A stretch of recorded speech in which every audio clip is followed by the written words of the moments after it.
নবীজি দ্বিতীয়বার আবার হাত তুললেন। সাহাবায়ে কেরাম রাদিয়াল্লাহু আনহুম আজমাইন আমিন বললেন। এবারও কবরের আযাব মাফ হয় না। তৃতীয়বার নবীজি আবারও হাত তুললেন, আবারও হাত উঠায়া আল্লাহর কাছে দোয়া করলেন, আল্লাহ তার কবর আযাব মাফ করে দাও, এখনো মাফ হয় না। নবীজি বললেন, আল্লাহ চলো, আমি দোয়া করলাম, আমার হাত তো আপনি ফিরে দেন না, আজকে বুঝি আমার হাতের দাম আপনার কাছে কমে গেল। আল্লাহ বলেন, ওগো নবীজি, এমন একটা পাপ সে ব্যক্তি করেছে, সেই পাপের ক্ষমা আমি আল্লাহ করতে পারি না, আপনি দোয়া করলেও কবুল হবে না। সে তার মায়ের সাথে বেয়াদবি করেছে, বউয়ের কথাই মারে পিটাইছে। ও আমার বন্ধু, আমার হাবিব, তার মা যদি তারে মাফ না করে, তার মা যদি তারে ক্ষমা না করে,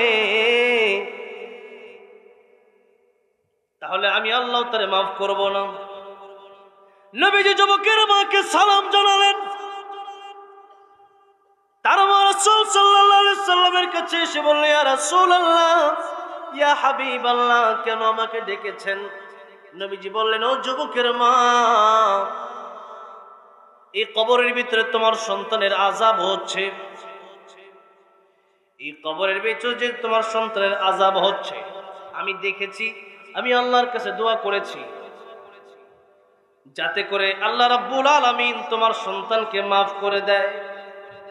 কিন্তু আমার আল্লাহ আমারে জানিয়ে দিয়েছেন, যতক্ষণ পর্যন্ত তোর মা তারে মাফ না করবে, আপনি রাসূল কিয়ামত পর্যন্ত দোয়া করলেও দোয়া কবুল হবে না। আমি আল্লাহ তারে মাফ করতে পারি না,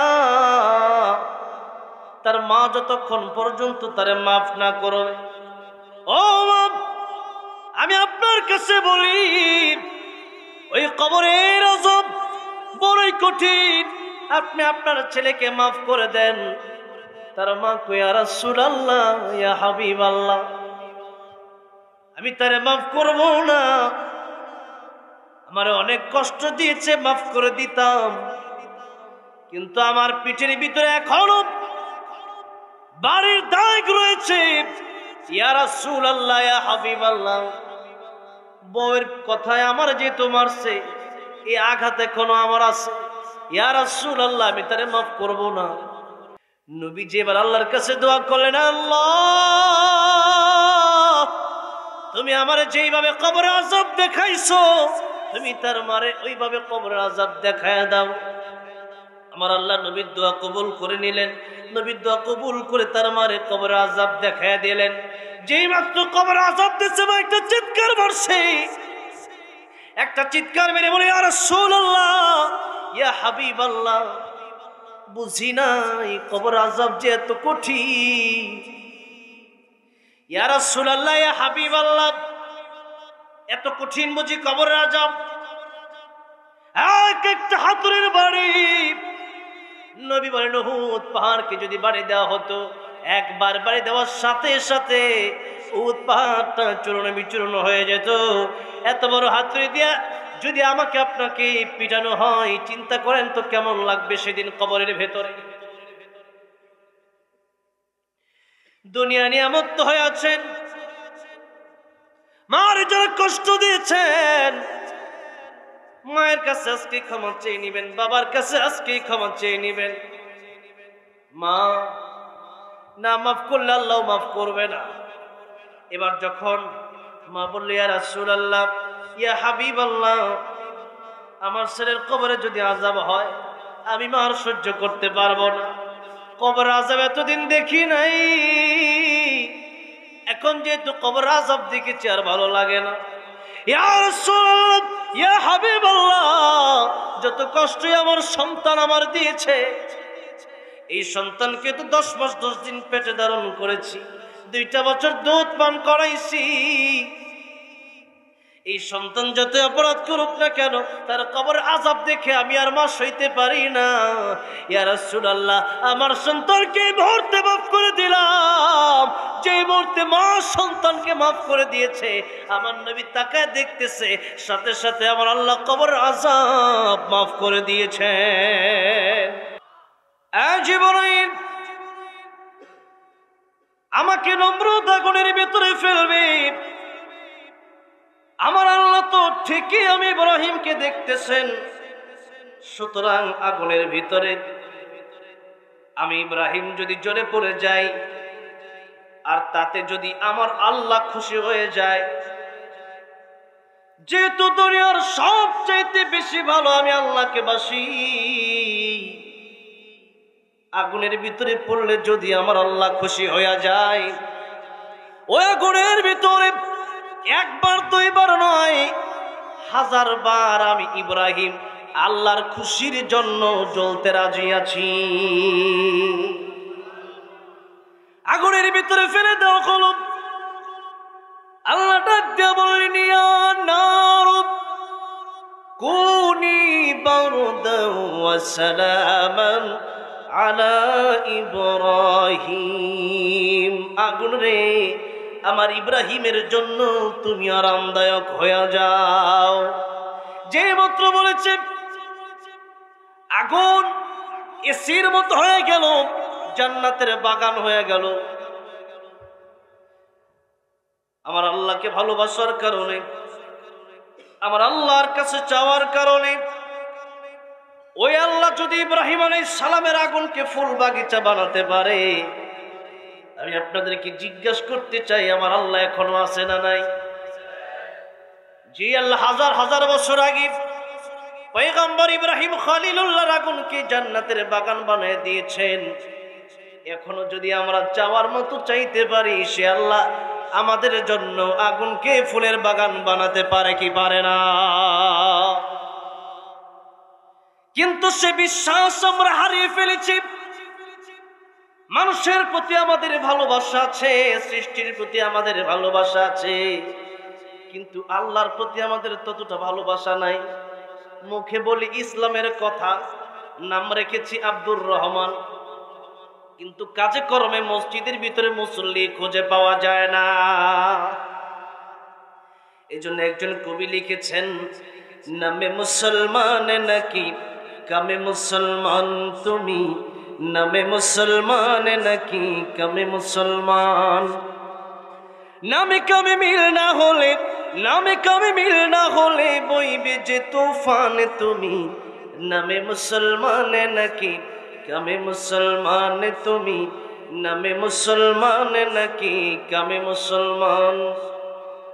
নাম রেখেছে আব্দুর রহিম, কালমা জানি না। এই সমাজে এমন লোকের সংখ্যা অগোনা, ঠিক না? নাম রেখেছে আব্দুর রহমান, নামাজ পড়ে না। এই সমাজে এমন লোকের সংখ্যা অগোনা। এমন সমাজ বদলাতে কে, এমন সমাজ বদলাতে কে রাখবে অবদান তুমি, নামে মুসলমান নাকি কামে মুসলমান তুমি, নামে মুসলমান নাকি কামে মুসলমান। কথা ঠিক না বে ঠিক?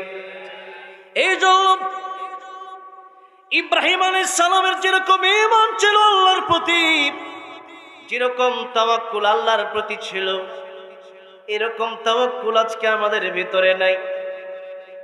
কিছু হইলেই দৌড় দেওয়া যায় চেয়ারম্যান সাহেবের কাছে, কিছু হইলেই দৌড় দেওয়া যায় নেতার কাছে, কিছু হইলে দৌড় দেওয়া যায় যার টাকা আছে তার কাছে। না না, আল্লাহ নবী এটা আমাদেরকে শিক্ষা দেয় নাই। আল্লাহ নবী আমাদেরকে শিক্ষা দিয়েছেন, জুতার ফিতাও যদি ছিঁড়ে যায়, প্রথম চাইবা আমার আল্লাহর কাছে। প্রথম চাইতে হবে কার কাছে? আল্লাহর কাছে চাইতে হবে। অবশ্যই আল্লাহ আপনারে দিবেন। এরপরেও যদি না পান, নবী বলেন অবশ্যই তোমার দোয়া কবুল হবে যদি তোমার খাবার কি হয়, যদি হালাল হয়। এখন আমাদের দেশে হালাল বেশি না হারাম বেশি? কত জায়গায় হারাম আপনি টেরও পাবেন না। এমন হোটেলও আছে আমি দেখেছি, এই যে পিৎজা খান, বার্গার খান, এরকম হোটেল আছে অনেকগুলো। এরকম খ্রিস্টান, ইহুদি খ্রিস্টানদের এমন চক্রান্ত আছে, ওই বার্গারের ভিতরে শুকরের গোশতের চর্বি মিশিয়ে দিচ্ছে, আপনারা জানেন না, কল্পনাও করতে পারবেন না। এরপরে পেপসি, কোকা কোলা, আরো যত ইসরায়েলি পণ্য পান করতেছেন, আপনি কল্পনাও করতে পারবেন না এখানেও যে শুকরের চর্বি আছে। সূক্ষ্ম পরিকল্পনা আজকে মুসলমান বুঝে না। সূক্ষ্ম পরিকল্পনা করে আজকে মুসলমানদের থেকে ঈমানকে কেড়ে নেওয়া হচ্ছে। সকালবেলার কেজি স্কুল আজকে মক্তব থেকে মানুষকে দূরে সরাইয়া দিছে। আগে মক্তবে পড়তো, সেই মক্তবের দৃশ্য কত সুন্দর ছিল। ওই মানুষগুলো এখন যারা মুরব্বী হয়ে গেছে, আজও তাদের কালিমায়ে তয়্যিবা মনে আছে, কালিমায়ে শাহাদাত মনে আছে, দোয়া কুনুত মনে আছে, দোয়া মাসুরা মনে আছে। কিন্তু আজকের মানুষ সকাল থেকে নিয়ে সন্ধ্যা পর্যন্ত বাংলা, অঙ্ক, ইংরেজি কত বিষয়ে পড়ালেখা করলেন, আল্লাহর কোরআন শিখলেন না। আল্লাহর কাছে কি নিয়ে দাঁড়াবেন? এত সহজ না রে বন্ধু, এত সহজ না। কিয়ামতের ময়দানে সর্বপ্রথম নামাজের হিসাব হবে। আউয়ালু মা ইউহাসাবু বিহিল আবদু ইয়াউমাল কিয়ামাতিস সালাহ। এখন নামাজের হিসাব যদি সর্বপ্রথম কিয়ামতের ময়দানে হয়, নবীজি বললেন নামাজের হিসাবে যদি সাধারণত মানুষ পার পেয়ে যায়, অন্যান্য সাধারণ হিসাবগুলো আল্লাহ তার জন্য সহজ করে দিবেন। আর যদি নামাজের হিসাবে ধরা খেয়ে যান, অন্যান্য হিসাব দিতে বড় কঠিন হয়ে যাবে। এখন আপনাদেরকে জিজ্ঞাসা করতে চাই, নামাজ ভঙ্গের কারণ কয়টা? প্রথম কারণটা কি সবাই জানেন? অনেকেই জানে না, যারা মক্তবে পড়ছে তারাই জানে, ঠিক কিনা? মক্তবের শিক্ষা কত গুরুত্বপূর্ণ শিক্ষা। এবার শুন, নামাজ ভঙ্গের কারণ হলো, সর্বপ্রথম কারণে হলো নামাজ অশুদ্ধ পড়া। আর আজকে বাংলাদেশে 95% মুসলমান, আমি যদি প্রতি 100 লোকের ভিতরে মাপি, 100 জনকে কোরআন তেলাওয়াত করতে বলি, আজকে এখানে দাঁড়াইয়া 100 মানুষ কোরআন তেলাওয়াত করতে মনে হয় পারবেন, তো তাদের কথা 90 জনই পারবেন না আমার মনে হয়। কোরআন তেলাওয়াত করতে গেলেই ভুল হবে। কোরআন তেলাওয়াত করতেছেন, এটা কি শুদ্ধ করতেছেন না অশুদ্ধ করতেছেন, ওইটাই তো আপনি জানেন না। আপনি নামাজ পড়তেছেন, আপনি কেমন নামাজি, অথচ আপনি কোরআন শিখার জন্য একটা দিন হুজুরের কাছে গিয়া বলেন না একটু কোরআন আমার শিখায়া দেন। বয়স হয়ে গেছে মনে করছেন, বড়ই তো হয়ে গেছি না। বয়স হয়ে গেছে মানে জীবন থেকে বয়স কমে গেল। আপনার যদি 60 বছর তকদিরে থাকে, 50 বছর চলে গেছে মানে আপনার বাকি আছে আর মাত্র 10টা বছর। এখন আপনি কোরআন শিখলেন না, এখন আপনার নামাজ শুদ্ধ হলো না। একটু কি চিন্তা হয় না কবরে গিয়ে আল্লাহর সামনে কি নিয়ে দাঁড়াবে? ও মুসলমান, বাবার পরিচয় দিয়ে কিয়ামতের ময়দানে জান্নাতে যাওয়া যাবে না। সন্তানের পরিচয় দিয়া কিয়ামতের ময়দানে জান্নাতে যাওয়া যাবে না। চাচার পরিচয় দিয়া কিয়ামতের ময়দানে জান্নাতে যাওয়া যাবে না। আজকে যারা চিন্তা করতেছেন অমুকে আমার জান্নাতে নিয়ে যাবে, তমুকে আমার জান্নাতে নিয়ে যাবে, না, ঈমানই তো ঠিক নাই, জান্নাতে যাবেন কেমনে? বাইনাল আবদি ওয়া বাইনাল কুফরি তারকুস সালাহ। মুমিন আর কাফেরের মধ্যে পার্থক্যের নাম হলো নামাজ। কি পার্থক্য? নামাজ। মুসলমান, রাস্তাঘাটে কত অ্যাক্সিডেন্ট হয়। রাস্তাঘাটে অ্যাক্সিডেন্ট হইলে পরে আপনি মুসলমান না কাফের এটা আপনার চেহারা দেখা চেনা যায় না। আপনার কাপড় খুলে চিনতে হয় আপনি মুসলমান না হিন্দু।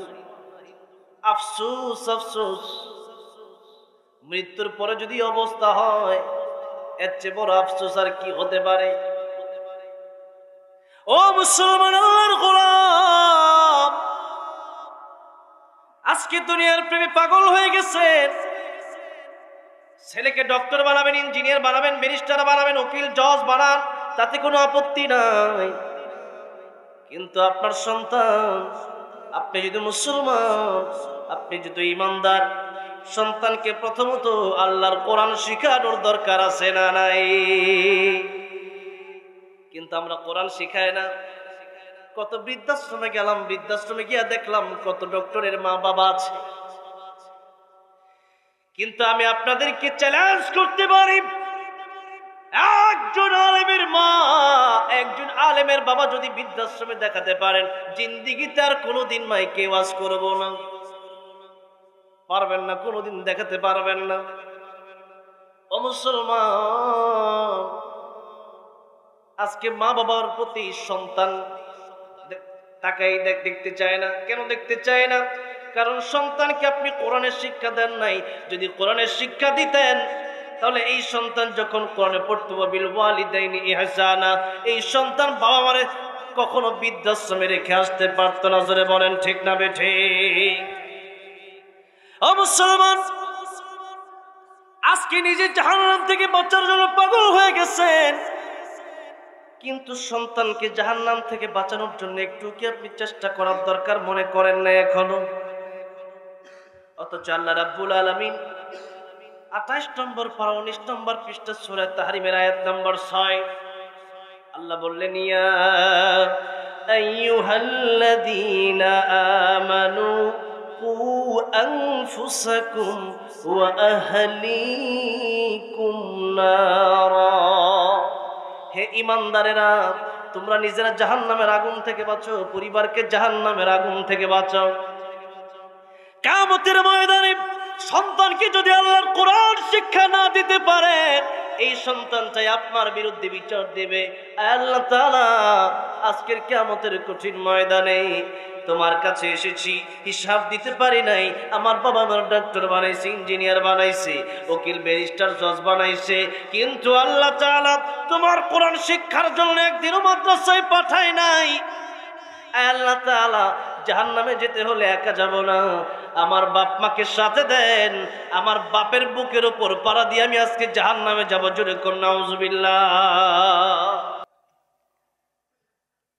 অথচ নবীজি বললেন, মানুষের মৃত্যুর পরে সব আমল বন্ধ হয়ে যায়, 3টা আমল বাকি থাকে। কয়টা আমল? শুনে বলেন কয়টা? 3টা। 1 নম্বরে, মানুষ ইন্তেকালের পরে মানুষ যদি সদকায়ে জারিয়া করে যায়, মাদ্রাসা মসজিদে দান করে যায়, এই মাদ্রাসা মসজিদে দান করার কারণে এই মাদ্রাসা থেকে একজন হাফেজ হবে, আলেম হবে, কোরআন শিখবে, আবার সেও আর তার ছাত্র হবে, ওই ছাত্রদের আরো ছাত্র হবে, তারা আলেম হবে, আমল করবে, তারা কত জায়গায় ওয়াজ করবে, কত জায়গায় খুতবা দেবে, যত জায়গায় যত আমল হবে।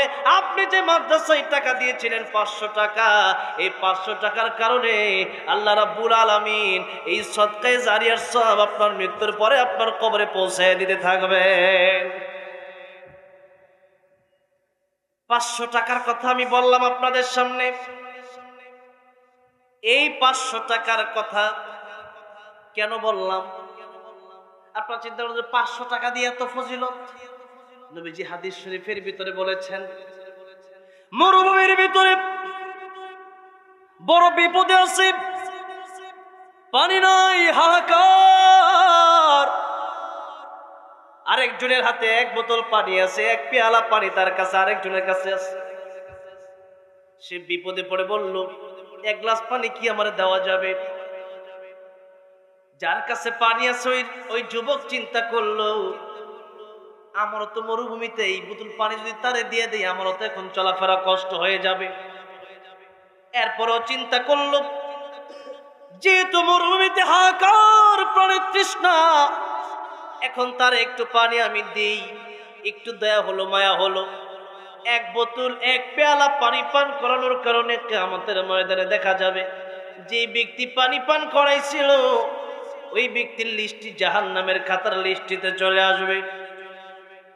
আর যে ব্যক্তিটা পানি পান করেছিল মরুভূমিতে বিপদে পড়েছিল, ওই ব্যক্তিটার নাম জান্নাতের লিস্টে চলে আসবে। কিয়ামতের ময়দানে আমার আল্লাহ এক একটা ওসিলা দেখে দেখে, আমার আল্লাহ তো বান্দাকে বাপের চাইতে বেশি ভালোবাসেন, মায়ের চাইতে বেশি ভালোবাসেন। আমরাও যেমন সবচেয়ে বেশি ভালো আল্লাহকে বাসি, আল্লাহ তাআলাও সবচাইতে বেশি ভালো আমাদেরকে বাসেন। বলেন সুবহানাল্লাহ। এক একটা ওসিলা দেখে আমার আল্লাহ তাআলা মানুষগুলোকে জান্নাতের মালিক বানায় দেবেন। এখন যেই মুহূর্তে ওই বান্দা, যেই বান্দা পানি পান করাইছিল, এই বান্দার লিস্ট যেহেতু জাহান্নামের লিস্টে চলে যাবে, এই বান্দাকে আল্লাহ ফেরেশতাদের হাতে তুলে দিবেন। বলবেন, ও ফেরেশতারা, ডাইরেক্ট জাহান্নামে নিয়ে যাওয়ার দরকার নাই, একটু ঘুরায় নিয়ে যাও, আর ওই লোকের সামনে দিয়ে নিয়ে যাও যেই লোকের সেই দুনিয়াতে এক গ্লাস পানি পান করাইছিল। নিয়ে যাওয়া হবে তার সামনে দিয়া, যেই মাত্র তার সামনে দিয়ে নিয়ে যাওয়া হবে, সে তারা চিনতে পারবে। তারা দেখি বলবে, আজকে কি তুমি জান্নাতে যাবে? লোকটা বলবে, হ্যাঁ, আজকে আমি জান্নাতে যাব। ডান হাতে আমলনামা পেয়েছি, জান্নাতের টিকিট পেয়ে গেছি। যার নাম জাহান্নামের লিস্টেতে আছে, লোকটা ডেকে বলবে, তুমি কি আল্লাহর কাছে আমার জন্য একটু সুপারিশ করতে পারো না? তুমি যদি আমার জন্য সুপারিশ করো, আল্লাহর নিয়ম হচ্ছে, আল্লাহ যদি একবার টিকিট দেয়, ওই টিকিট আল্লাহ ক্যান্সেল করবেন না কখনো। বলেন সুবহানাল্লাহ। সুতরাং তুমি একটু আল্লাহর কাছে আমার জন্য সুপারিশ করো। লোকটা কয়, ঠিকই তো, দুনিয়াতে যেহেতু বিপদের সময় এক গ্লাস পানি আমারে পান করাইছিল, আজকে কিয়ামতের কঠিন ময়দানে সে বিপদে পড়েছে, আমি কি পারি না তার জন্য আল্লাহর কাছে একটু সুপারিশ করতে? আল্লাহর কাছে সুপারিশ করলাম, ইয়া আরহামার রাহিমিন, ইয়া রাব্বাল আলামিন, দুনিয়াতে বিপদে পড়েছিলাম, দুনিয়াতে বিপদের সময় এক গ্লাস পানি সে আমারে পান করিয়েছিল। আল্লাহ তাআলা আজকের কঠিন কিয়ামতের ময়দানে সে বিপদে পড়েছে, তুমি কি পারো না তারে মাফ করে সেই দিনটাকে ওসিলা করে আজকে তারে জান্নাতের মালিক বানিয়ে দিতে? আর আল্লাহ ডাক দিয়ে বলবেন, ও জান্নাতি যুবক, দুনিয়াতে সে বিপদে পড়ে, তুমি বিপদে পড়েছিলে, সে তোমার এক গ্লাস পানি পান করিয়েছিল, তার দয়া হয়েছিল, মায়া হয়েছিল, তার চাইতে কোটি কোটি গুণ দয়া মায়া বেশি আমি আল্লাহর। বলেন সুবহানাল্লাহ। তার চাইতে কোটি কোটি গুণ বেশি দয়া মায়া আমি আল্লাহর। সুতরাং আজকের কিয়ামতের কঠিন ময়দানে আমি আল্লাহ তোমার সামনে দিয়ে তারে এই জন্যই আল্লাহ, তুমি যেন তার জন্য একটু সুপারিশ করো। যাও রে বান্দা, দুনিয়াতে যেহেতু তার দয়া মায়া হলো, তোমার এক গ্লাস পানি পান করাইলো, আজকের কিয়ামতের কঠিন ময়দানে আমি আল্লাহর দয়া মায়া তার জন্য হলো, এক গ্লাস পানি দুনিয়াতে পান করানোর করে আজকে আমি তোর একা নয়, বরং তোর সাথে আমি আল্লাহ ওই বান্দাটাকেও জান্নাতের মেহমান বানিয়ে দিলাম। সুবহানাল্লাহ। আমার ভাইরা, আমার মুরব্বী বাবাজিরা, তাহলে মৃত্যুর পর সব আমল বন্ধ হয়ে যাবে, তিনটা আমল বাকি থাকবে। প্রথম আমলের নাম হলো সদকায়ে জারিয়া। প্রথম আমলের নাম কি? মাদ্রাসায় টাকা দিতে বললে 5 টাকার একটা কয়েন বের করে দেন, 2 টাকার নোটটা বের করে দেন। আমার মুসলমান ভাইরা, আমার ইমানদার ভাইরা, আমার মুরব্বী বাবাজিরা, দুনিয়াতে আসছেন, দুনিয়াতে ব্যাংকে টাকা রাখার সময় তো কোনোদিন 2 টাকার নোট দেন নাই, দিছেন নাকি কেউ? হ্যাঁ, দিছেন? তাদের কষ্ট হচ্ছে? হ্যাঁ, শেষ করে দেব? হ্যাঁ না, কিছু নাই, কোনো আওয়াজ নাই। দুনিয়াতে 2 টাকার নোট, 5 টাকার কয়েন নিয়ে কেউ ব্যাংকে গেছেন কখনো? কয় টাকা লয়ে গেছেন? মনে করেন মিনিমাম তো 1000 লয়ে গেছেন, নাকি বলেন? 1000, 2000, 5000, 10,000, 20,000, 1 লাখ। দুনিয়ার ব্যাংকে টাকা রাখার সময় বড় বড় নোট নিয়ে যান, আর আখিরাতের ব্যাংকে জমা দেওয়ার সময় 2 টাকা দেন। এটা কি ঠিক? এবার আসেন 1 নম্বর ইবাদত হলো সদকায়ে জারিয়া। আরেকটা কথা আপনাদেরকে বলে রাখতে চাই, আরেকটা কথা হলো সদকায়ে জারিয়ার বিপরীতে গুনাহে জারিয়াও আছে। এমন গুনাহে জারিয়া যেমন নায়ক নায়িকারা সিনেমা করে, মুভি করে। এখন মনে করেন নায়ক মান্না আইয়ুব বাচ্চু মরে গেছে, নায়ক মান্নার ছবি এখনো স্টোর দোকানে চলে কি চলে না? হ্যাঁ, নায়ক মান্নার ছবি আপনি দেখতেছেন, আপনার গুনাহ হচ্ছে, গুনাহ ডবল করে আল্লাহ 1 ভাগ সওয়াব আল্লাহ মান্নার কবরে দিচ্ছে, 1 ভাগ গুনাহ। সদকায়ে জারিয়া যেমন আছে, গুনাহে জারিয়াও আছে। 2 নম্বরে আসেন, আল্লাহর নবী বলেন মানুষের মৃত্যুর পরে সব আমল বন্ধ হয়ে যায়।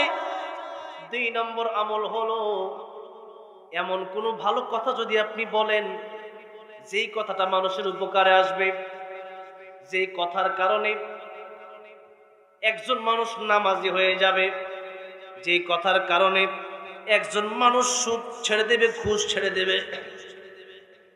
এই কথাগুলো যদি আপনি মানুষকে বলতে পারেন, অপরের গীবত যদি করেন, আল্লাহ বললেন আইয়ুহিব্বু আহাদুকুম আইয়াকুলা লাহমা আখিহি মাইতান ফাকারিহতুমু।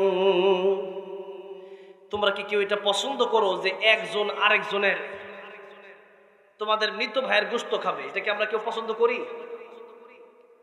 গীবত যদি কেউ করেন, চায়ের স্টলে বসে, হোটেলে বসে, বাড়িতে বসে, তাহলে আপনি যে নামাজ পড়তেছেন, রোজা করতেছেন, এটা মনে রাখেন, এটা আপনি আপনার জন্য করতেছেন না, বরং যার বিরুদ্ধে গীবত করতেছেন তার জন্যই নামাজটা আপনি বললেন। আপনি 5 ওয়াক্ত ফরজ নামাজ পড়েন, সুন্নত বাদ যায় না, আওবিন, ইশরাক, তাহাজ্জুদ সব আপনি পড়েন, কিন্তু এই নামাজ যদি হয় আর নামাজের সাথে সাথে যদি গীবত হয়, তাহলে এই নামাজ আপনি আপনার জন্য পড়লেন না, বরং যার বিরুদ্ধে গীবত করলেন তার জন্য আপনি নামাজ পড়লেন। সুফিয়ান সাউরি রহমতুল্লাহ আলাইহি তার খাদেমকে একদিন বললেন, এই যে কিছু ফল ফ্রুট, কিছু সোনা দানা, এগুলা তুমি দিয়ে আসো ওই লোককে। কোন লোককে? যে লোক আমার বিরুদ্ধে বদনাম বলে। আমরা তো আমাদের বিরুদ্ধে যদি কেউ বদনাম বলে আমরা কষ্ট পাই না, কষ্ট নিবেন না, উল্টা তারা চা খাওয়াবেন, তারা পান খাওয়াবেন, তারা মিষ্টি খাওয়াবেন। কেন? আল্লাহ কোরআন শরীফে বলছেন কিয়ামতের ময়দান যদি কায়েম হয়ে যাবে, সেই দিন রক্তের বন্ধন যাদের সাথে ছিল এরাও আমাকে আপনাকে চিনবে না। ফালা আনসাবা বাইনাহুম ইয়াওমাইযিন ওয়ালা ইয়াতাসাআলুন।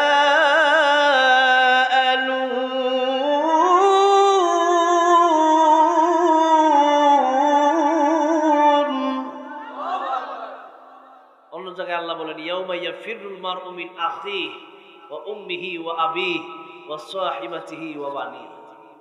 বাপ মা, ভাই বোন, স্বামী স্ত্রী কেউ কাজে আসবে না, কিন্তু 2 শ্রেণীর লোক কিয়ামতের ময়দানে আমার আপনার জন্য কাজে আসবে। কয় শ্রেণীর লোক? 2 শ্রেণীর। একটু মনোযোগ দেন, আপনাদের এই বিষয়টা ময়মনসিংহ কিন্তু কম না। ওই সিএনজি পাম্পে বসলে দেখা যায় একজন আরেকজনের বিরুদ্ধে কইতেই আছে। 1 নম্বর, যদি আপনি কারো বিরুদ্ধে গীবত করেন, এটা হচ্ছে 1 নম্বর পয়েন্ট, মনে রাখবেন কথাটা। 2টা পয়েন্ট আমি বলতেছি। সুফিয়ান সাউরি রহমতুল্লাহ আলাইহি খাদেমকে টাকা পয়সা দিয়ে বললেন ওই লোককে দিবা যেই লোক আমার বিরুদ্ধে বদনাম বলে। খাদেম ডেকে বলল, হুজুর, যে লোক আপনার বিরুদ্ধে বদনাম বলে, আপনার বিরুদ্ধে গীবত করে, ওই লোককে এত টাকা পয়সা, স্বর্ণরূপা, এত ফল ফ্রুট কেন দিচ্ছেন?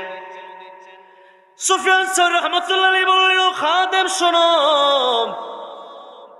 এত টাকা পয়সা আমি তার এই জন্য দিলাম, দুনিয়াতে মা কাজে আসবে না, বাবা কাজে আসবে না, ভাই বোন কাজে আসবে না, কিন্তু কিয়ামতের কঠিন ময়দানে এই লোকটা আমার বিরুদ্ধে গীবত করেছে, এই জন্য তার নামাজ রোজা হজ যাকাত সব আমার কাছে চলে আসবে, আর আমার যত গুনাহ তার কাছে চলে যাবে। সুতরাং কিয়ামতের কঠিন ময়দানে একটা নেকির জন্য যদি জাহান্নামে যেতে হয়, যে ব্যক্তি আমার বিরুদ্ধে গীবত করলো তার কাছ থেকে নেকি নিয়ে আমি জান্নাতে যাওয়া আমার জন্য সহজ হয়ে যাবে। বলেন সুবহানাল্লাহ। তাহলে গীবত যদি কেউ করে, তারে উল্টা সিঙ্গারা সমোসা খাওয়াই দিয়েন, একটা চা খাওয়াই দিয়ে তোরা খাওয়াইলাম, এর বেশি বেশি টাকা দিবেন, যে আপনার বিরুদ্ধে বদনাম করবেন টাকা দিবেন, 500 টাকা দিবেন, 100 টাকা দিবেন, দিয়ে বলবেন তুই আমার যে উপকার করছস আমার মা বাপে এত বড় উপকার আমার করে নাই। ঠিক কিনা জোরে কর। 2 নম্বর কথা হচ্ছে, আমি এই তো গত সপ্তাহে মনে আলোচনা করছিলাম সূরা বাকারার 182 নম্বর আয়াত নিয়ে, লম্বা আয়াত, সবচেয়ে বড় সূরা বাকারা, আর সবচেয়ে বড় আয়াত হচ্ছে এই 182 নম্বর আয়াত, ইয়া আইয়ুহাল্লাযীনা আমানু ইযা তাদায়ানতুম বিদাইনিন ইলা আজালিম মুসাম্মান ফাকতুবু। আল্লাহ এত বড় আয়াত, এখান থেকে নিয়ে পৃষ্ঠা শুরু থেকে আয়াত শুরু হয়েছে, আল্লাহু বিকুল্লি শাইইন আলিম, একবারে পৃষ্ঠার শেষ পর্যন্ত মাত্র একটা আয়াত, সবচেয়ে বড় আয়াত কোরআন শরীফের। এই সবচেয়ে বড় আয়াতের ভিতরে আল্লাহ তাআলা এত বড় আলোচনা করলেন। আল্লাহ তাআলা এই সবচেয়ে বড় আয়াতের ভিতরে আলোচনা করলেন ঋণ নিয়ে, লেনদেনের বিষয়ে। কোন বিষয়ে? লেনদেনের বিষয়ে।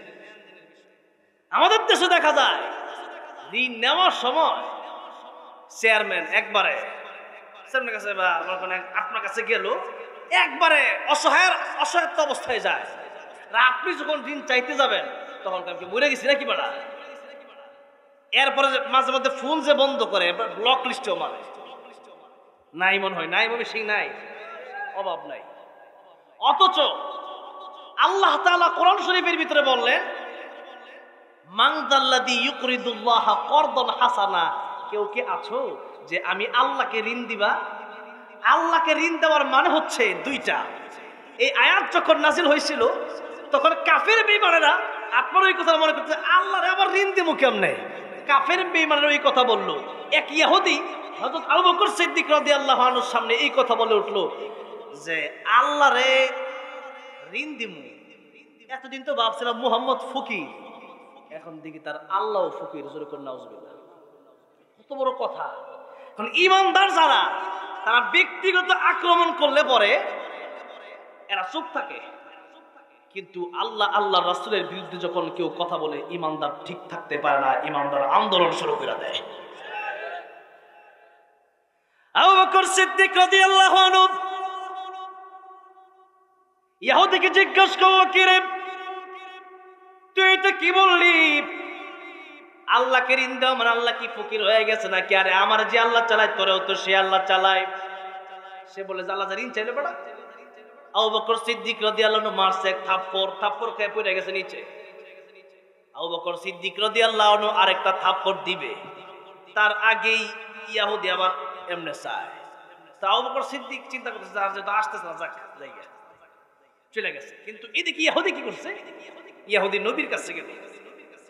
নবীর কাছে গিয়া, নবীর সবচেয়ে কাছের বন্ধু দুনিয়া আল্লাহর পরে আবু বকর সিদ্দিক রাদিয়াল্লাহু আনহু। আবু বকর সিদ্দিক রাদিয়াল্লাহু আনহু তিনি কত সত্যবাদী, যে সাদিক না তিনি সিদ্দিক, তিনি মহা সত্যবাদী। আর এই টাইটেলটা আমার নবী দিবেন। কে দিবেন? জোরে কোন কে দিবেন? নবীজি দিবেন। এখন আবু বকর সিদ্দিকের নামে বিচার দিছি, ইয়া রাসূলুল্লাহ, ইয়া হাবিবাল্লাহ। আবু বকর সিদ্দিক আমার থাপ্পড় দিছে, ইসলামের কোর্টে আসছে, আপনার কাছে বিচার দিছি, বিচারটা করেন। নবীজি বলেন, যেহেতু তুমি ইসলামের কোর্টে আসছো অবশ্যই বিচার হবে। আবু বকর সিদ্দিক রাদিয়াল্লাহু আনহুকে ডাকলেন। নবী জিজ্ঞাসা করেন, আবু বকর, লম্বা ঘটনা। এর মাঝখানে আবার নবী জিজ্ঞাসা করছিলেন যে মনে হয় থাপ্পড়টা আবু বকর দেয় নাই, মনে হয় উমর দিছে। কারণ মাঝে মধ্যে থাপ্পড় দেওয়া, ইসলামের বিরুদ্ধে কথা বললে কল্লা কাটা, এটা ওমরের কাজ। আসাদুহুম ফি আমরিল্লাহি ওমর। আর আবু বকর সিদ্দিকের ব্যাপারে আসছে আরহামু উম্মতি বি উম্মতি আবু বকর। নরম দিলওয়ালা হচ্ছে আবু বকর, আর গরম হইল ওমর। থাপ্পড়টা মনে আবু বকর দিছে, ওমর দিছে, আবু বকর মনে হয় দেয় নাই। ইহুদি কয় না, আবু বকর দিছে। যেই মাত্র নবী আবু বকর সিদ্দিকরে ডাকছে, আবু বকর সিদ্দিক রাদিয়াল্লাহু আনহু আয়েশা দেখতেছেন ওই ইহুদি নবীর সামনে। আবু বকর সিদ্দিকের মেজাজ গরম হয়ে গেছে। ইয়া রাসূলুল্লাহ, থাপ্পড় কি একটা দিমু নাকি? হারিনা কোন খালি জোরে কোন আল্লাহু আকবার। নবীজি ডাক দিয়ে বলেন, আবু বকর, আমি এতক্ষণ ভেবেছিলাম থাপ্পড়টা মনে হয় হযরত ওমর দিয়েছে, কিন্তু তোমার কথায় আমি বুঝতে পেরেছি থাপ্পড়টা ওমর দেয় নাই, থাপ্পড়টা বুঝি তুমি দিয়েছো। আবু বকর, কেন থাপ্পড় দিয়েছো? ইয়া রাসূলুল্লাহ, ইয়া হাবিবাল্লাহ, আমার ব্যক্তিগত আক্রমণ যদি আমার উপর আসে আমি তারে কিছুই বলতাম না। ইয়া রাসূলুল্লাহ, ইয়া হাবিবাল্লাহ, মানুষ এতদিন পর্যন্ত আপনারে কষ্ট দিয়েছে, এখন আমার আল্লাহরেও গালি দিল এই কাফির ইহুদি। ইয়া রাসূলুল্লাহ, ইয়া হাবিবাল্লাহ, আমার ইচ্ছা ছিল তারে একটা না তারে দুইটা থাপ্পড় দেব, আল্লাহর পক্ষ থেকে একটা থাপ্পড় আর আপনি নবীর পক্ষ থেকে আরেকটা থাপ্পড়, মোট দুইটা। একটা দিছে আর একটা বাকি আছে, কোন সুবহানাল্লাহ। হুজুর আরেকটা দেব কিনা রাখো। ইহুদি এমনি তো বাটপারি কইরা আইছে, চুরি চুরি আবার কন্যাকে লেগে, এটা তো মমি সিংহেরই কথা। চুরি চুরি আবার সিনা জুরি। এখন ইহুদি কয়, ইয়া রাসূলুল্লাহ, আমি আল্লাহর গালি টালি দিই নাই, কই দিছি আমি আল্লাহর গালি? এদিকে নবীজি বললেন, আবু বকর, ইসলামের কোর্টের বিধান হলো সাক্ষী লাগবে, সাক্ষী আনো। এখন সাক্ষী তো ছিল না, ওখানে লোক ছিল না, ওই ইহুদির সাথে আরেকজন ইহুদি ছিল। ইহুদি কথা বললে ইহুদির পক্ষে বলতে পারে, কিন্তু কোন মুসলিম যেহেতু ছিল না, সাক্ষী আর তুই। আবু বকর সিদ্দিক বলেন, ইয়া রাসূলুল্লাহ, ইয়া হাবিবাল্লাহ, সাক্ষী নাই। আর এই সাক্ষী আমি যদি দেখাতে না পারি, এর কারণে যদি উল্টা আমাকে আঘাত পোহাতে হয়, আমাকে যদি রিমান্ডে যেতে হয়, আমাকে যদি ফাঁসির কাস্টে জ্বলতে হয়, আল্লাহর জন্য আমার জীবন কোরবান করে দেব। আল্লাহু আকবার। ইয়া রাসূলুল্লাহ, সাক্ষী নাই, আমার জবানি আমার সাক্ষী, এইটাই, আর সাক্ষী মাকি নাই। ইয়া রাসূলুল্লাহ, ইয়া হাবিবাল্লাহ, এখন আমি যেই কথা বলছি আপনি তো জানেন, আপনি তো আমার উপাধি দিয়েছিলেন আমি সিদ্দিক। আমি শুধু সাদিক না, আমি শুধু সত্যবাদী না, আমি সিদ্দিক, আমি মহাসত্যবাদী। উপাধি তো অন্য কেউ দেয়নি, ইয়া রাসূলুল্লাহ, আপনি তো দিছেন। মেরাজ থেকে আসার পরে আবু বকর সিদ্দিক রাদিয়াল্লাহু আনহুকে রাসূল বলেছেন, আবু বকর, আমি মেরাজে গিয়েছিলাম, আল্লাহর সাথে সাক্ষাৎ করেছি। আবু জাহেলকে বললে পরে আবু জাহেল বলল, বিশ্বাস করি না, মুহাম্মদ পাগল হয়ে গেছে, কর নাউজুবিল্লাহ। আর আবু বকর সিদ্দিক রাদিয়াল্লাহু আনহু বলেছিলেন, ইয়া রাসূলুল্লাহ, আপনি যা বলেছেন 100 সত্যি, জোরে করে আল্লাহু আকবার। নবীজি বলেন, আবু বকর, একবার বললাম আর তুমি বিশ্বাস করে নিলে, তার কারণটা কি? আবু বকর বললেন, ইয়া রাসূলুল্লাহ, ইয়া হাবিবাল্লাহ, জীবনে কোনোদিন আপনি মিথ্যা কথা বলেন নাই। 40 বছর জীবনে যেহেতু মিথ্যা কথা বলেন নাই, আজকে আমার সাথে আপনি মিথ্যা কথা বলবেন, এটা আমি মানতে পারি না। আপনি যা বলবেন তাই সত্য, জোরে কোন সুবহানাল্লাহ। নবীজি আবু বকর সিদ্দিক রাদিয়াল্লাহু আনহুকে সেদিন সিদ্দিক টাইটেল উপাধি দিয়েছিলেন। ইয়া রাসূলুল্লাহ, ইয়া হাবিবাল্লাহ, আমার সাক্ষী নাই, কিন্তু আপনি তো জানেন আমি যে মহাসত্যবাদী, এটা তো আপনি ভালো করেই জানেন। নবী কয়, জানি রে আবু বকর, কিন্তু ইসলামের বিচারের বেলায় সাক্ষী না আনলে এখন বিচারটা তোমার বিরুদ্ধে চলে যাবে। এই যে ঘটনাগুলো ঘটতেছে, এই যে ঘটনাগুলো ঘটতেছে, আমার আল্লাহ কি দেখতেছে না? বলেন না, দেখতেছে কি দেখতেছে না? চলে যাবে। আবু বকর সিদ্দিক বলেন, ইয়া রাসূলুল্লাহ, আমি শাস্তি মাথায় পেতে নিতে রাজি হয়ে গেলাম। যেই মুহূর্তে বিচার শুরু হবে, আমার আল্লাহ ডাক দিলেন, জিবরাইল, যাও আমার নবীর কাছে যাও। কোরআনের আয়াত নাজিল হয়ে গেল, লাকাদ সামিআল্লাহু কাওলাল্লাযীনা ক্বালু ইন্নাল্লাহা ফাকীর ওয়া নাহনু আগনিয়া। কোরআন শরীফের আয়াত যখন নাজিল হয়ে গেল, ওগো নবী, আবু বকর সিদ্দিক রাদিয়াল্লাহু আনহু যা বলেছে সত্যি বলেছে।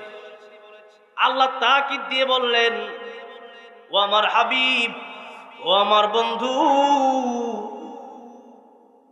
এই যে ইহুদি আমি আল্লাহকে ফকির বলেছে আর নিজেকে ধরে বলেছে এটাই সত্য, এই সবগুলো ঘটনা আমি আল্লাহ রাব্বুল আলামিন, আমি আল্লাহ নিজ কুদরতি কানে শুনেছি। বলেন সুবহানাল্লাহ। ওগো নবীজি, আবু বকরের বেলায় দুনিয়ার কোনো সাক্ষীর প্রয়োজন নাই। আবু বকরের সাক্ষী দুনিয়ার কোনো মানুষ শোনা লাগবে না। আবু বকরের সাক্ষী আমার আল্লাহ রাব্বুল আলামিন নিজেই হয়ে গিয়েছেন। ইহুদি কয়, ইয়া রাসূলুল্লাহ, আমি তো বুঝি নাই যে এরকম একটা ঘটনা কোন কোরআনের আয়াত নাজিল হয়ে যাবে। যাই হোক, যেই কথা বলতেছিলাম যে আল্লাহ বললেন, মান যাল্লাযী ইউকরিদুল্লাহ করদান হাসানা।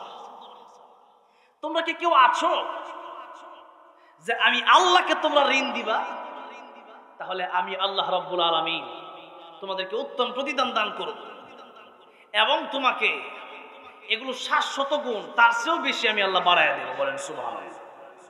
এখন আল্লাহর ঋণ দেওয়ার মানেটা কি? এক নম্বর মানে হচ্ছে দুনিয়াতে আল্লাহর রাস্তায় খরচ করা। মসজিদে টাকা লাগবে, সেখানে টাকা পয়সা দেওয়া। মাদ্রাসায় টাকা লাগবে, মাদ্রাসায় টাকা পয়সা দেওয়া। এটা হচ্ছে এক নম্বর কথা। দুই নম্বর কথা হচ্ছে মানুষ যদি বিপদে পড়ে ঋণ চায়, আপনি যদি মসজিদে টাকা দিলেন এটা যত সওয়াব হবে, একটা মানুষকে যদি বিপদের সময় ঋণ দেন তার চেয়ে 18 গুণ বেশি সওয়াব হবে। কেন?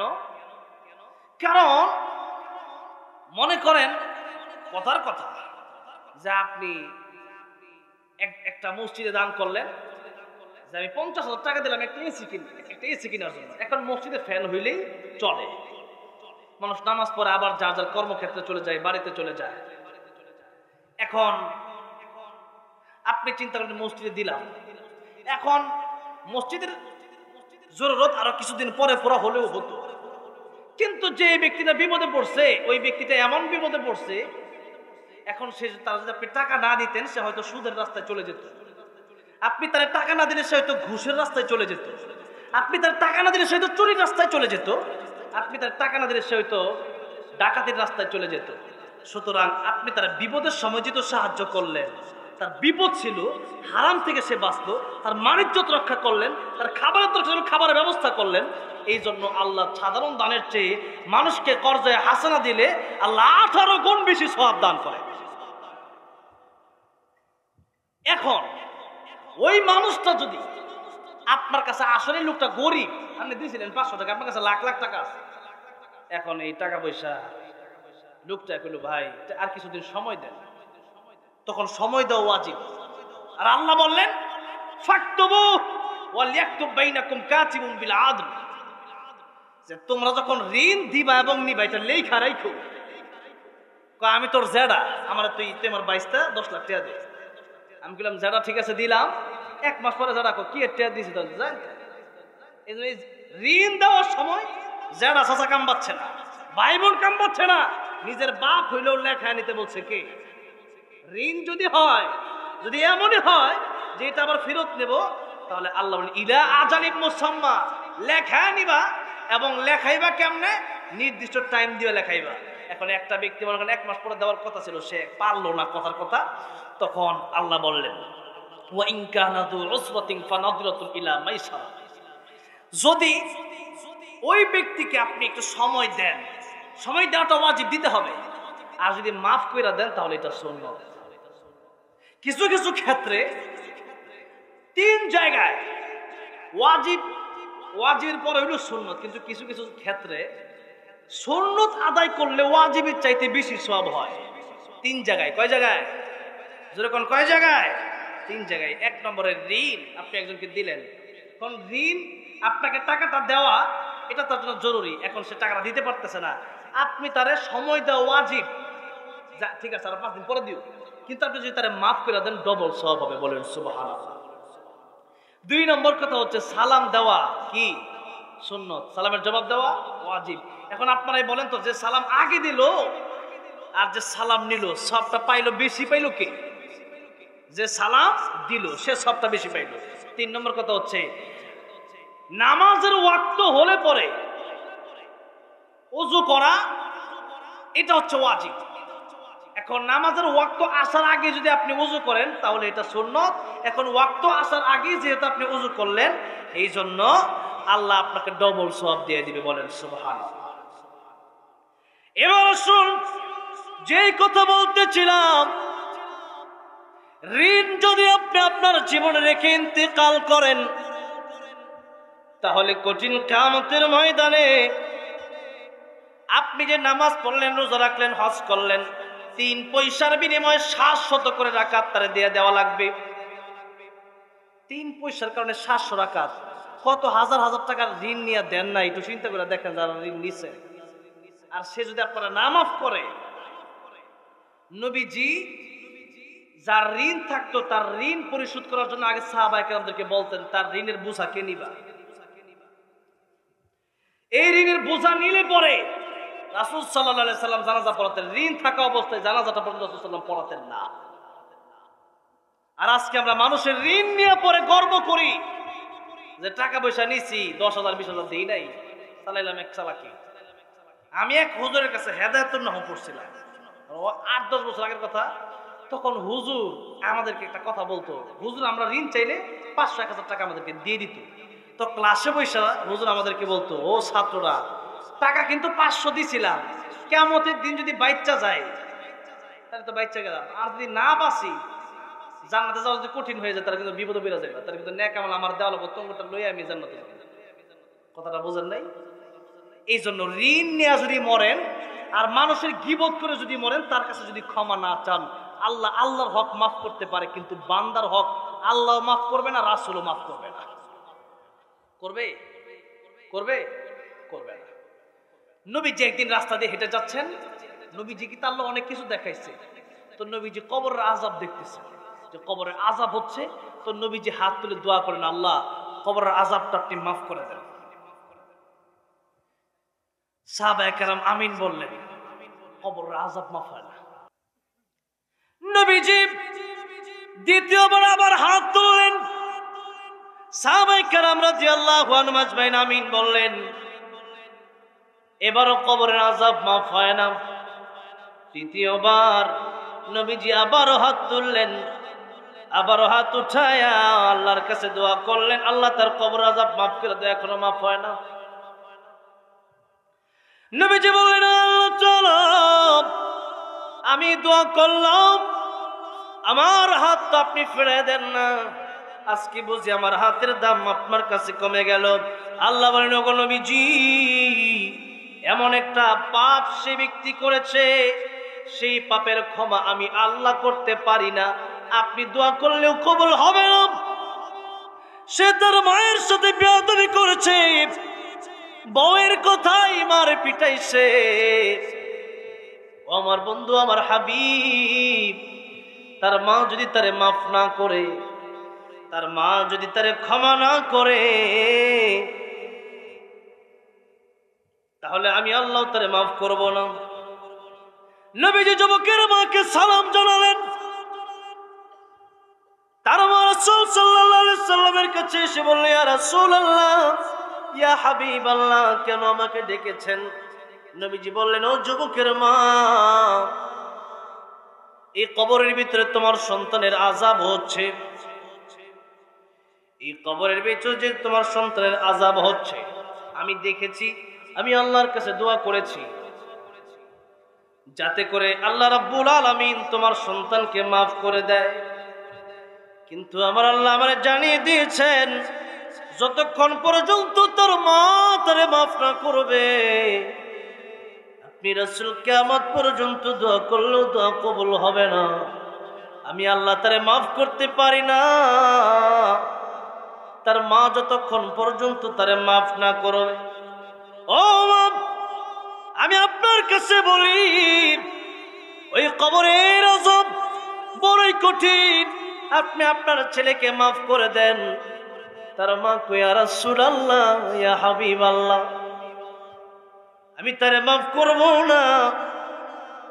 আমারে অনেক কষ্ট দিয়েছে, মাফ করে দিতাম, কিন্তু আমার পিঠের ভিতরে এখনো বাড়ির দাগ রয়েছে। ইয়া রাসূলুল্লাহ, ইয়া হাবিবাল্লাহ, বউয়ের কথায় আমার যেহেতু মারছে, এই আঘাত এখনো আমার আছে। ইয়া রাসূলুল্লাহ, আমি তারে মাফ করব না। নবীজি এবার আল্লাহর কাছে দোয়া করলেন, আল্লাহ, তুমি আমারে যেইভাবে কবরে আযাব দেখাইছো, তুমি তার মারে ওইভাবে কবরে আযাব দেখায় দাও। আমার আল্লাহ নবীর দোয়া কবুল করে নিলেন। নবীর দোয়া কবুল করে তার মারে কবরে আযাব দেখায় দিলেন। যেই মাত্র কবরে আযাব দিচ্ছে, একটা চিৎকার মারছে, একটা চিৎকার মেরে বলে, ইয়া রাসূলুল্লাহ, ইয়া হাবিবাল্লাহ, বুঝি নাই কবর আযাব যে এত কঠিন। ইয়া রাসূলুল্লাহ, ইয়া হাবিবাল্লাহ, এত কঠিন বুঝি কবরের আযাব? এক একটা হাতুড়ির বাড়ি। নবী বলেন, উহুদ পাহাড়কে যদি বাড়ি দেওয়া হতো, একবার বাড়ি দেওয়ার সাথে সাথে উহুদ পাহাড়টা চূর্ণ বিচূর্ণ হয়ে যেত। এত বড় হাতুড়ি দিয়া যদি আমাকে আপনাকে পিটানো হয়, চিন্তা করেন তো কেমন লাগবে সেদিন কবরের ভেতরে। দুনিয়া নিয়ামত হয়ে আছেন, মার যারা কষ্ট দিয়েছেন, মায়ের কাছে আজকে ক্ষমা চেয়ে নিবেন, বাবার কাছে আজকে ক্ষমা চেয়ে নিবেন। মা না মাফ করলে আল্লাহ মাফ করবে না। এবার যখন মা বলল, ইয়া রাসূলুল্লাহ, ইয়া হাবিবাল্লাহ, আমার ছেলের কবরে যদি আযাব হয়, আমি মা আর সহ্য করতে পারবো না। কবরে আযাব এতদিন দেখি নাই, এখন যেহেতু কবরে আযাব দেখেছি আর ভালো লাগে না। ইয়া রাসূলুল্লাহ, ইয়া হাবিবাল্লাহ, যত কষ্টই আমার সন্তান আমার দিয়েছে, এই সন্তানকে তো 10 মাস 10 দিন পেটে ধারণ করেছি, 2টা বছর দুধ পান করাইছি। এই সন্তান যত অপরাধ করুক না কেন, তার কবর আযাব দেখে আমি আর মা সইতে পারি না। ইয়া রাসূলুল্লাহ, আমার সন্তানকে এই মুহূর্তে মাফ করে দিলাম। যে মুহূর্তে মা সন্তানকে মাফ করে দিয়েছে, আমার নবী তাকায় দেখতেছে, সাথে সাথে আমার আল্লাহ কবর আযাব মাফ করে দিয়েছেন। কবর আযাব মাফ হয়ে গেছে। বলতেছিলাম, বান্দার হক যদি নষ্ট করেন, আমার আল্লাহ কিন্তু মাফ করবে না। মায়ের হক নষ্ট করলে মাকেই মাফ করতে হবে, বাবার হক নষ্ট করলে বাবাকেই মাফ করতে হবে, বান্দার হক নষ্ট করলে বান্দাকেই মাফ করতে হবে, বান্দার বিরুদ্ধে গীবত করলে বান্দাকেই মাফ করতে হবে। তার কাছে ক্ষমা না চাইলে কিয়ামতের কঠিন ময়দানে আপনি বিপদে পড়ে যাবেন।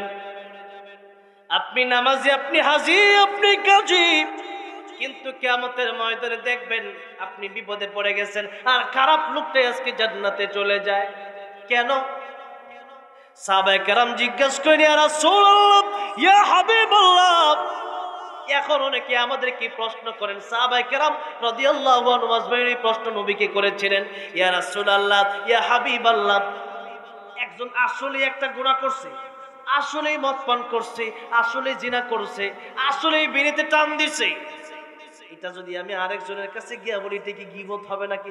নবী বললেন, আসলেই যদি গুনাহ করে, আসলেই যদি কোনো খারাপ কাজ করে, আর এটাই যদি তুমি অন্যের কাছে গিয়া বলো, এটাই গীবত হবে। আসলেই যদি লোকটা কি করে, খারাপ কাজ করে, এটাই কি হবে? গীবত হবে। আপনি তার অগোচরে বলেন। আর যদি লোকটাই কাজ করে নাই, তোহমত দিয়েছেন, তাহলে হবে ডবল গুনাহ। একটা তার বিরুদ্ধে বলেন, এটা হলো একটা গুনাহ, আরেকটা হলো আপনি মিথ্যা কথা বলেছেন, এটা আরেক গুনাহ, ডবল গুনাহ হবে।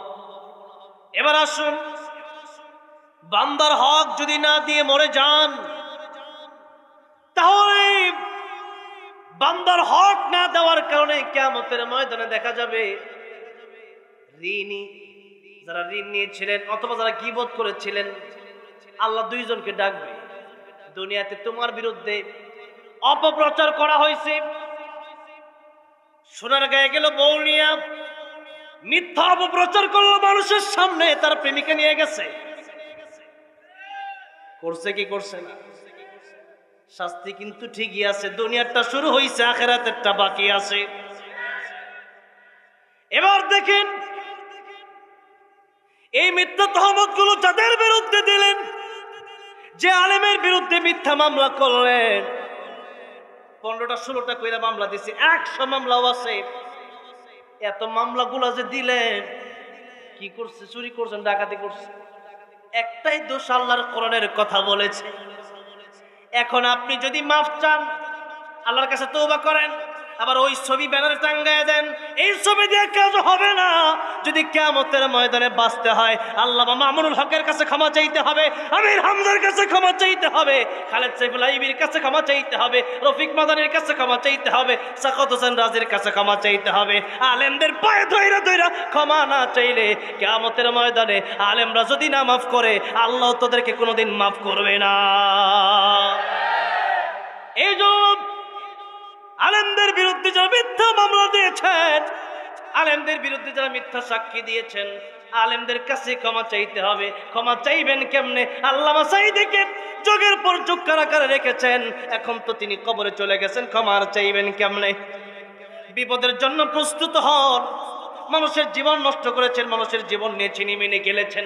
শুধু সাধারণ মানুষের জীবন না, একজন আলেম মানে শত শত লক্ষ লক্ষ কোটি কোটি মানুষের মাথায় এক একটা আলেম। তাদের কারণে মানুষ জান্নাতের পথ দেখে। এরকম যোগ্য যোগ্য আলেমদেরকে ধরে ধরে আপনি জেলখানায় ঢুকাইছেন। মনে রাখেন, বিপদ কিন্তু সামনে বাকি আছে, খেলা কেবল মাত্র শুরু হয়েছে। আমার ভাইয়েরা, আমার মুরব্বী ওয়াজিরা, বান্দর হকের ব্যাপারে আমি প্রায় মাহফিলে বলি। কেন বলি? এর কারণ হচ্ছে আল্লাহর হক বড় সহজ। আল্লাহ রহমান, আল্লাহ রহিম, আমার আল্লাহ গফফার। আল্লাহর হক আল্লাহ চাইলে মাফ করে দিতে পারেন, কিন্তু বান্দার হক বান্দা না মাফ করলে আল্লাহ মাফ করবে না। এটা কিন্তু সাধারণ কথা না। যেভাবে সাধারণ মনে করেন, এটা কিন্তু সাধারণ কথা না।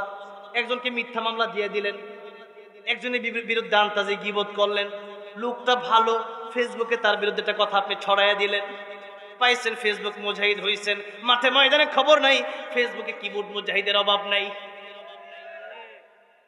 আলেমদের বিরুদ্ধে লিখতেছে, কারা লিখতেছে? যারা কোরআন জীবনে সূরা ফাতিহা বোম মারলেও সূরা ফাতিহা পড়তে পারে, এরা আসছে আলেমের ভুল ধরতে। আরে আলেমের ভুল আলেম ধরবে, তুমি কি আলেমের ভুল ধরা? এই হলো আমাদের অবস্থা। এবার আসেন, যেই কথা বলতেছিলাম, যদি আপনি মৃত্যুবরণ করেন, সব আমল বন্ধ হয়ে যাবে, কিন্তু 3টা আমল বাকি থাকবে। মনে আছে না নাই? 3 আমলের এক আমল বলেছিলাম, দ্বিতীয় আমলও বলেছিলাম। দ্বিতীয় আমল হলো ভালো কথা বলা। এখান থেকে গিয়েছিলাম যে মানুষের বিরুদ্ধে গীবত আমরা করি, ভালো কথা বলতে চাই না। এখান থেকে গিয়ে আলাদা আরো 2টা পয়েন্ট বললাম। একটা হলো মানুষের কাছ থেকে ঋণ নেওয়া, আরেকটা হলো মানুষের বিরুদ্ধে গীবত করা। এখন ঋণ নেওয়ার পরে দেওয়া, এটা সাধারণ একটা ব্যাপারই ধরলাম, এটা দিয়ে দেন আপনারা। কিন্তু বাংলাদেশে বর্তমানে গীবতকারীর সংখ্যা কম না বেশি? অভাব নাই। এই জন্য গীবত যদি করেন বিপদে পড়বেন, গীবত করবেন না। চায়ের স্টলে যখনই বসবেন তখনই গীবত করবেন না, নামাজের কথা বলবেন, তখনই নামাজের দাওয়াত দেন। ভাই আপনি কি কোরআন শরীফ পড়তে পারেন? এই কথা বলেন। একটা সূরা আমারে শোনান, এই কথা বলেন।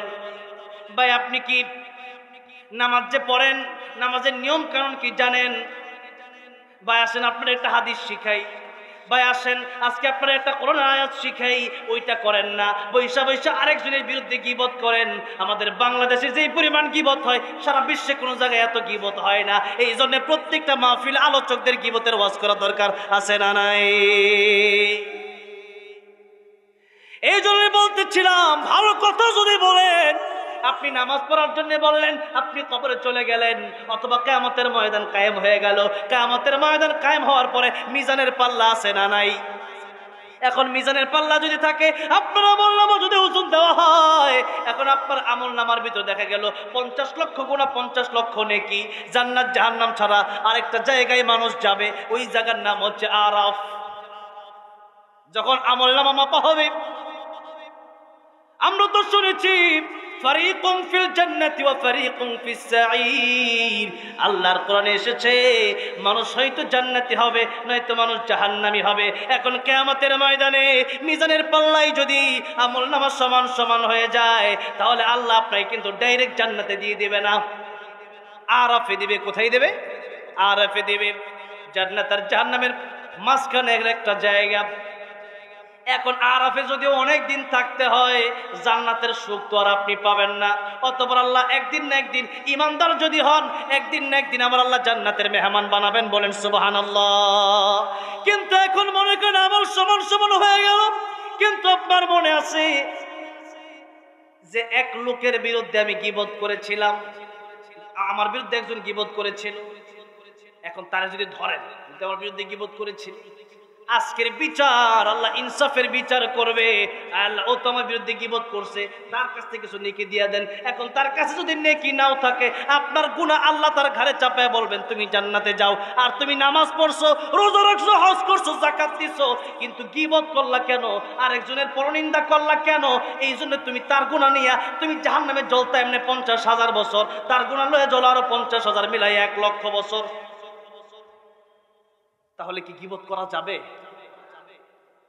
আল্লাহ তাআলা এতভাবে নিষেধ করলেন, কিন্তু আমরা ভালো কথার পক্ষে থাকতে পারি না, ভালো কথা বলতে আমাদের মনেই চায় না। এই যদি ভালো কথা বলেন, নামাজের কথা বললেন, এখন দেখলেন কি যে আপনার দুনিয়াতে থাকালীন 50 লক্ষ নেকি ছিল, 50 লক্ষ গুনাহ ছিল, কথার কথা। এখন ওই যে আপনি দাওয়াত দিছিলেন, নামাজের দাওয়াত, ওই ব্যক্তি কিন্তু ঠিকই আপনার নামাজের দাওয়াত পাইয়া আল্লাহর ওলি হয়ে গেছে। তাহলে দাওয়াতের তাবলীগের দাওয়াত দিছিলেন, দাওয়াতের তাবলীগে গিয়ে কিন্তু সে আল্লাহর ওলি হয়ে গেছে, সে আরো মানুষকে ভালো বানাইছে। সব আমল যখন একসাথে করা হবে, তখন দেখবেন এখন গুনাহ 50 লাখ থাকলেও নেকি দেখা যায় নেকির পাহাড় আর পাহাড়। এত নেকি কেমনে হয়েছে? চায়ের দোকানে যে বৈশা বলেছেন বন্ধু নামাজি হয়ে যাও, সূরা ফাতিহা শিখাইছিলেন, ওই লোকটারও মানুষকে শিখাইছে। এই যে ভালো মানুষ বানাইছেন, ভালো হইল আপনার কথার কারণে, ওই ব্যক্তির সওয়াব আল্লাহ ডবল করে আল্লাহ তাআলা আপনার আমলনামায় দিয়ে দিবেন। তাহলে মানুষকে ভালো কথা বলার দরকার আছে না নাই? হ্যাঁ, ভালো কথা, যে কথা বললে পরে মৃত্যুর পরে সব আমল বন্ধ হয়ে গেল, এই ভালো কথাটা আমাদের থাকবে কি থাকবে না? 3 নম্বরে নবীজি বললেন, শেষ কথা এটা, এরপরে তো আলোচনা শুরু করবো, খুঁজে পেতেছি না। একদিকে অসুস্থ, আরেকদিকে মাইকের অবস্থা খারাপ, আরেকদিকে হইলো মানে সময়টা বুঝতেছি না, হুজুর কখন আইবো, আইছে নাকি? আচ্ছা কাছাকাছি আসতেছে, যাই হোক হুজুর আসতেছে, তো ওই জন্য আমারে আমি ফোন দিচ্ছি হুজুর 11টার পর একটু, বুঝতেছেন? মামুনুল হক সাহেব আসছে টাঙ্গাইল, তো এই প্রোগ্রামে, তো ওখানে তো আরেকজন বড় মানুষ আসছে, তো উনি আবার ওনার সাথে দেখা করে আসতে সময়ের প্রয়োজন। যাক, আল্লাহ তাআলা পথ সহজ করে দেখ, বলেন আমিন। 3 নম্বর কথা হলো, নবীজি বললেন মৃত্যুর পরে সব আমল বন্ধ হয়ে যাবে, 3টা আমল বাকি থাকবে। 1 নম্বরে কি বলেছিলাম? মুফতি রিজওয়ান রফিকি সাহেব, মুফতি রিজওয়ান রফিকি সাহেবের আগমন, লিল্লাহি তাকবীর। আলহামদুলিল্লাহ। আমি যদিও বয়স অনেক বড়, আমার অনেক বিপদের সময় আমার ভাই আমার পক্ষে ছিলেন, আলহামদুলিল্লাহ বলে। লম্বা সময় একটা সম্পর্ক আমার সাথে, এবং আমি নিজেও ইউটিউবে আমার ভাইয়ের আলোচনাগুলি শুনি। যখন শুনি না যে শয়তান হিজবুত তাওহীদগুলোর বিপক্ষে যখন কথা বলে, এত ভালো লাগে। এবং আমার মাদ্রাসা এবং ভাইয়ের মাদ্রাসা 5 মিনিটের দূরত্ব মাত্র। কয় মিনিট? 5 মিনিট, বুটবাজার, আমাদের একই এলাকায়। আলহামদুলিল্লাহ মাঝে মধ্যেই দেখা হয়। এখন এই মাহফিলের সময় আসলে পরে একবারই দেখা হয় না, কেন? প্রোগ্রাম থাকে বিভিন্ন জায়গায়, আমি তো এত বেশি করতে পারি না। আলহামদুলিল্লাহ, আল্লাহ হুজুরকে এত সম্মান দিয়েছেন, দিনে 4টা 5টা চলে, কথাটা বুঝেন নাই? আল্লাহ আরো সম্মান বাড়ায় দেন, বলেন আমিন। আল্লাহ এই কণ্ঠে আরো বারাকা দান করেন, বলেন আমিন। আল্লাহ হুজুর কারণে এক হায়াত দান করেন, বলেন আমিন। আমি তো আর ওয়াজ করবো না এখানে, আজ 12টার উপরে বাজে। আর আসার আগে কথা হয়েছে, হুজুর আপনি যতক্ষণ না আসতেছেন ততক্ষণ আমি চালাবো ইনশাল্লাহ। হ্যাঁ, এখন এত রাতে 12টার পর হুজুর কখন ওয়াজে বসবে? হ্যাঁ,